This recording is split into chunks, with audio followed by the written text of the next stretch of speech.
Untuk pembelajaran RPP-nya tujuan utamanya itu apa?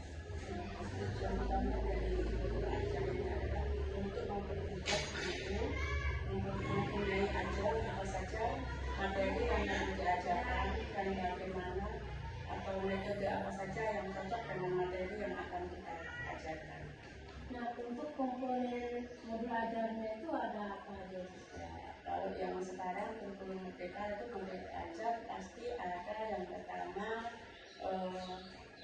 tujuan atau capaian pembelajarannya apa, kemudian tujuannya, indikatornya, metodenya, kemudian kolaborasi dengan mapel apa dalam materi itu.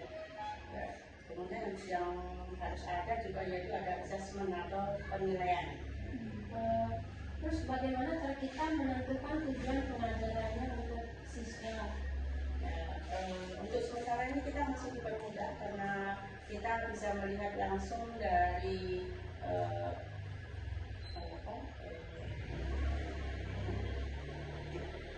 disdasmen atau dari pendidikan itu sudah kita tinggal kita lihat dari situ apa saja materi yang harus kita ajarkan pada semester ini, kelas ini. Nah, dari itu kita cuma mengembangkan atau menambah sesuai dengan kemampuan atau keadaan siswa kita. Ya. Terus untuk metode pembelajarannya itu gimana? Ada siswa itu dapat memahami dalam kelas. Yang pertama kita harus tahu materinya dulu apa.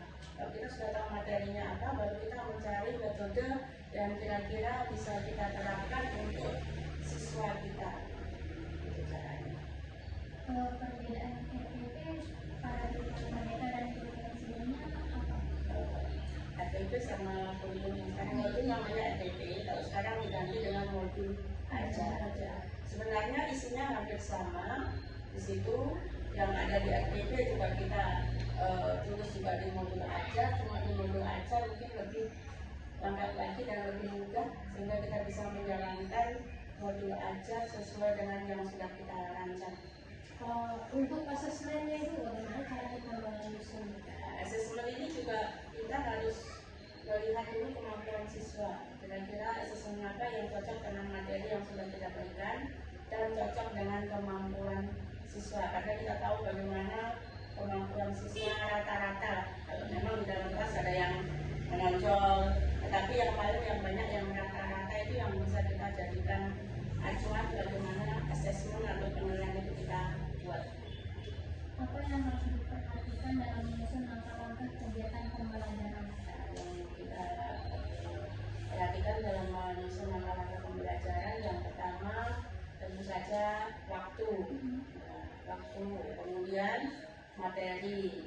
Kita harus bisa memperkirakan pendahuluannya itu kira-kira sampai mana, kemudian inti dari pembelajaran itu yang paling banyak kita harus betul-betul memfokuskan pada inti pembelajaran sehingga siswa akan menerima materi yang kita berikan. Dan jangan lupa juga kita melakukan penutupan dengan umpan balik, apakah materi yang kita berikan ke siswa tadi sudah sebagian mereka pahami atau belum. Kalau belum, otomatis kita harus membuat lagi modul ajar untuk pertemuan selanjutnya supaya siswa lebih paham dengan materi yang akan kita berikan.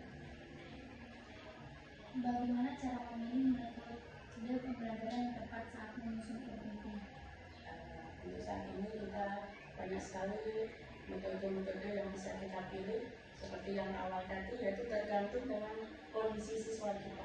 Kita tidak bisa memilih metode yang mungkin di kelas lain bisa, tapi di kelas ini tidak bisa. Jadi harus melihat karakter siswa supaya kita bisa memilih metode itu dengan tepat.